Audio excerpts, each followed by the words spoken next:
Next, we have Shaun Haines, who is the elected delegate for Assembly District 19, who's going to go to the state convention. And he's also board of the Alpha Totos LGBT.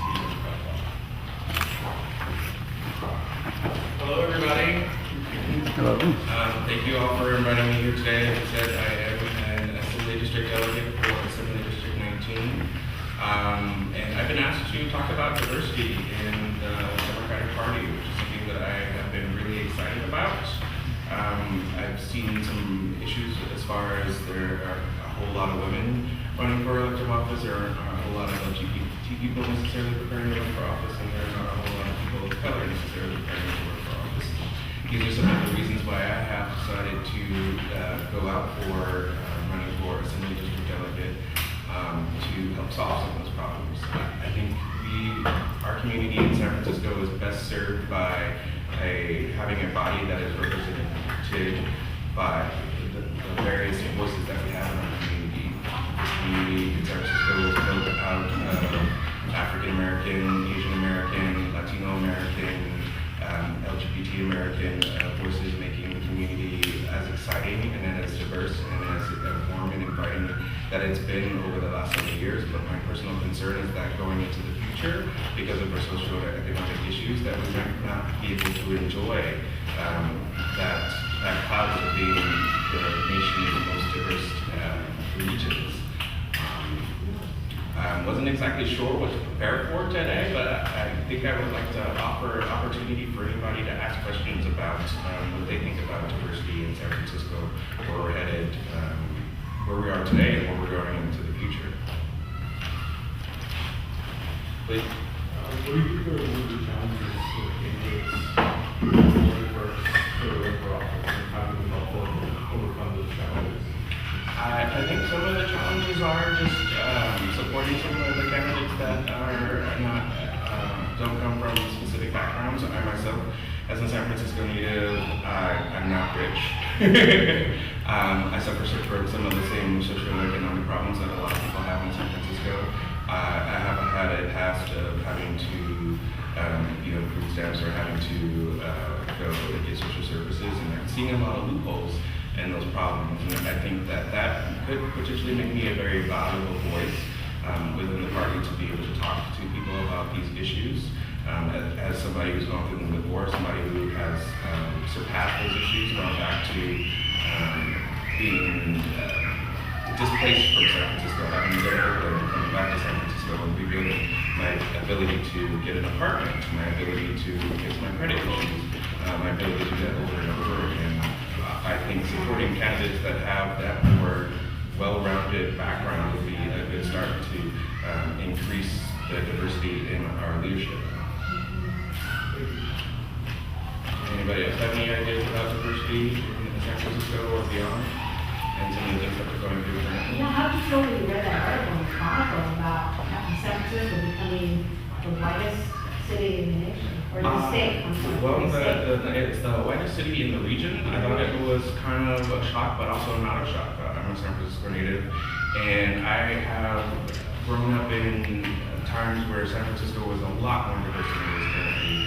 I went to high school where there were, 12, 13% African American people in attendance. The attendance for Asian Americans were that high or higher, and we had a lot of different cultures to draw from in order to figure out ways to get along. But as we all know now, we just don't have that same sort of diversity in San Francisco in our elected officials per se and in our electorate per se. It's been a challenge in the working environment, going into environments that don't look like myself or don't have a lot of people who look like myself.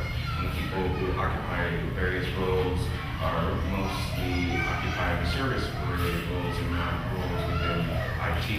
I have an interesting background. It's been several years of doing IT operations management, and I have a background in nonprofit administration and a background a long time ago in retail.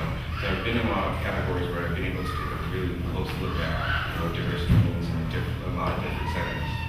Yeah, I just wanted a clarification to that article. It said 2020. This is on 2015, so they're projecting at 5 years. Right now, everybody was misleading. no, but I I think it's projections, you know, Yeah. somebody thinking that in 5 years we're gonna have more. That can change.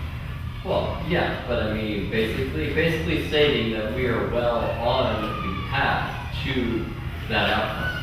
And unless we make some drastic changes, that's, a very, very well likely. Or sooner, which is kind of scary.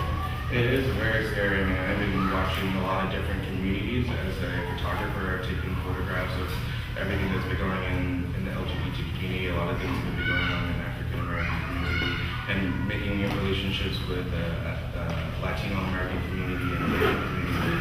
We've just been seeing a reduction in our representation in the working environment, the type of working environments that we are a part of, the type of roles that we occupy within those environments, and what we're able to accomplish given our declining numbers. My primary concern is that we're going to continue to see a reduction in African Americans, where we're already down to, people guess, around 3%. Some of the statistics from the census say 6%.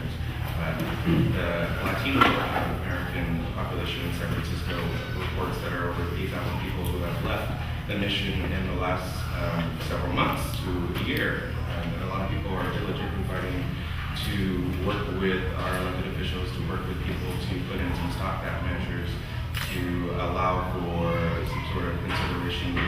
How are we going to maintain people living in San Francisco? How are we going to maintain people's ability to grow and age in San Francisco without having to deal with rents are costing $5,000 a pop, no matter where you live in San Francisco, and how is somebody at the age of 60 or above going to be able to compensate with that when they suffer from whatever illness, when they leave their apartment, how are they going to be able to survive in that sort of economic environment?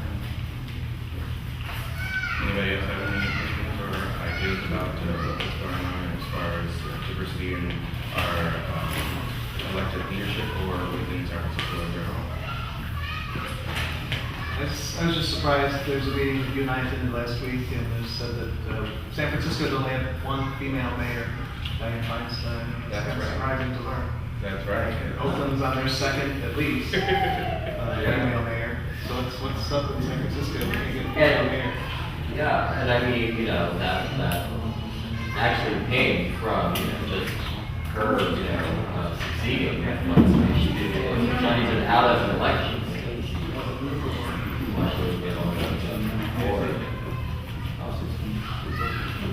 That's interesting, yeah. We've had only one female elected mayor. We've had a lot of great strides as far as diversity goes within our party in San Francisco. We have two wonderful African American supervisors. We have an African American female board of supervisors president, which was amazing to see happen in the short time that I have been getting out there and being very politically active. I think that we potentially have a lot of fresh face and talent preparing in all of these different diversified groups in terms of preparing to run for office. I think the question earlier that you asked is how we can support it is to really take a look at what the demographic and makeup of our elected officials are in San Francisco. Considering electing somebody that is going to be a greater and more diversified representation of San Francisco's past diverse history would be something that you should seriously consider when you're thinking about candidates for the future, as an opportunity for us to ensure that San Francisco continues to appear as inviting and accepting as diverse as it has been over its history. That would be a great way to make strides forward and to make sure that we can continue to tout that about our city. So, how would you, as far as the African American people being represented in the city government, the currently doesn't have any on the board of supervisors, for example? We have two female on the board of supervisors. I did a little bit of research over the As last far as while. men, okay, men. No, we have no men. We've had a past. I believe there has been two people. Davis, I think it was. Yes, run or served. Yeah. So I believe we've had at least perhaps one male, but to my knowledge, that's about it, and that's been quite a few I years. know you're being a neighbor, go back to the years, but again, how do we encourage the minorities to participate? I think the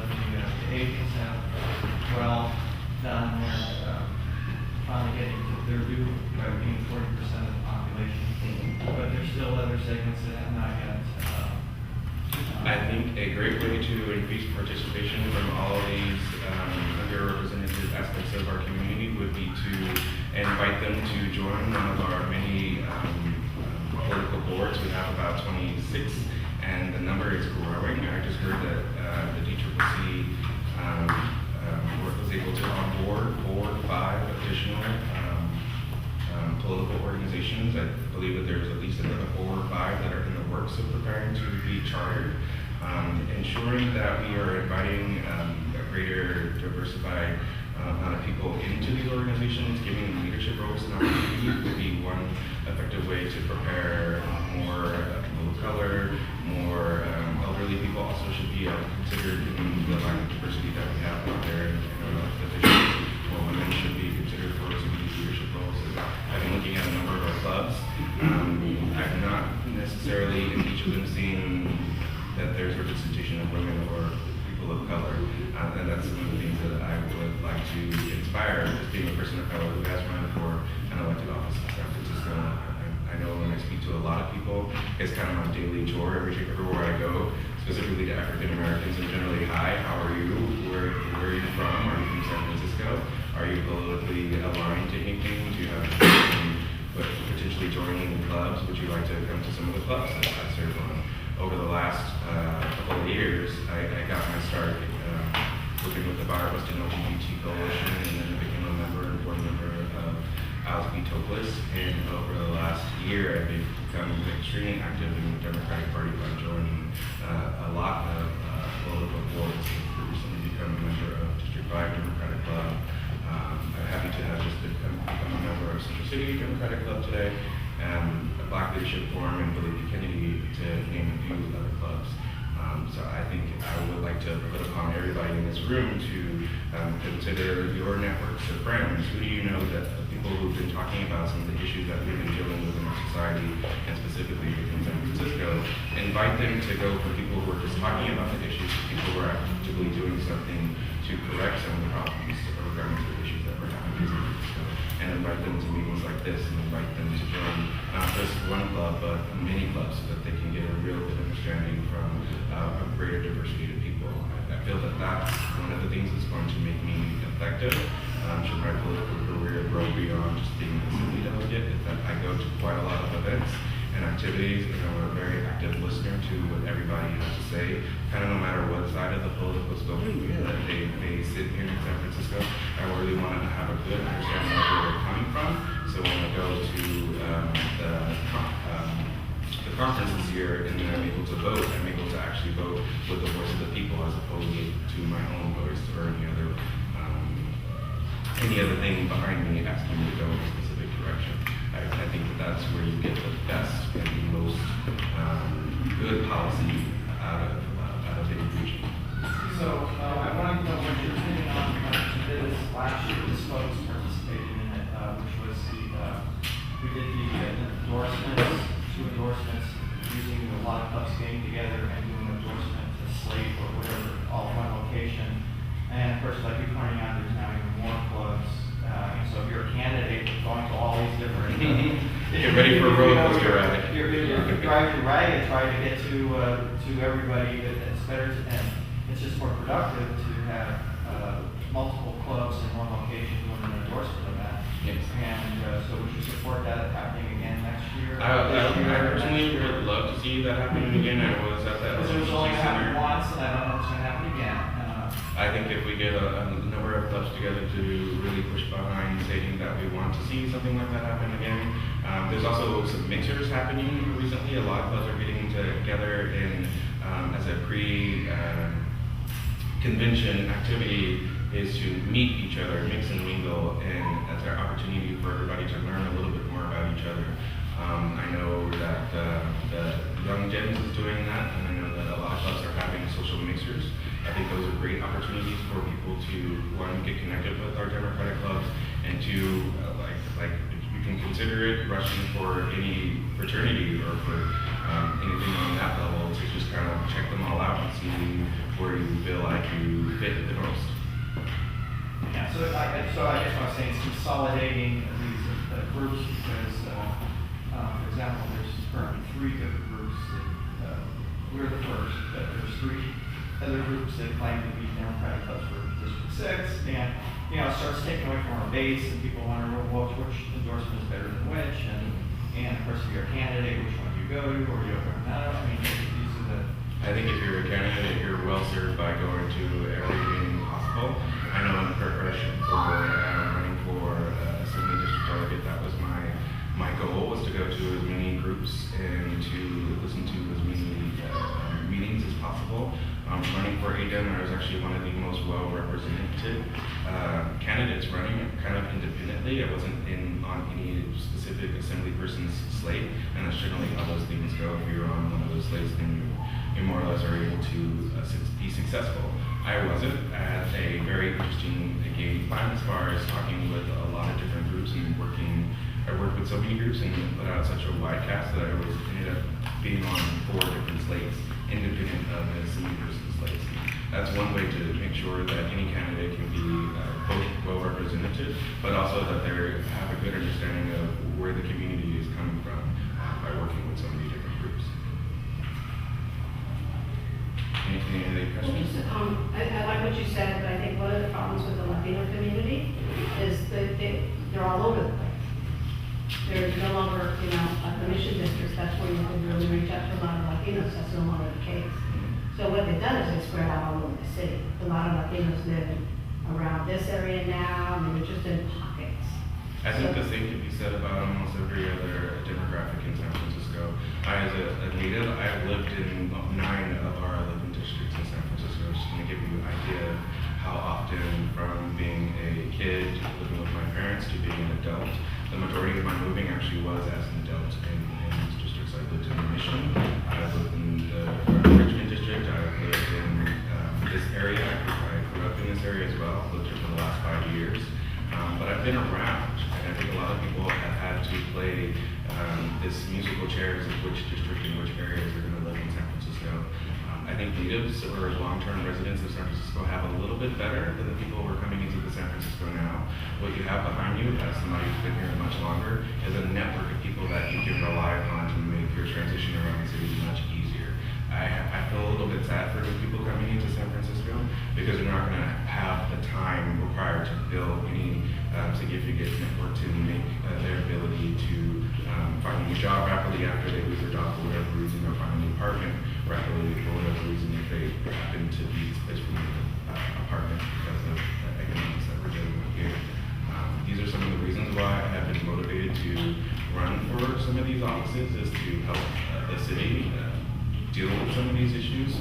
I think I would be capable of helping the city deal with some of these issues because I've dealt with them myself on small scales for a long time. Like I said earlier, I've had really nice apartments all by myself with my own credit.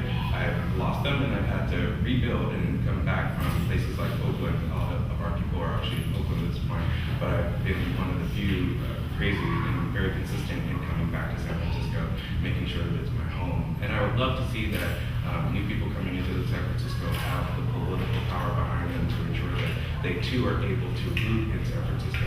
My primary fears and concerns is that we're becoming a veteran community where you just work here. And when you just work here, you're not connected to anything that goes on through the city. So those aren't going to be the best people to push any important policy or initiatives to make the San Francisco a city for the people. It becomes a city for the people, working with the people, and that's for me a huge disconnect. Thank you very much, Shaun. Thank you.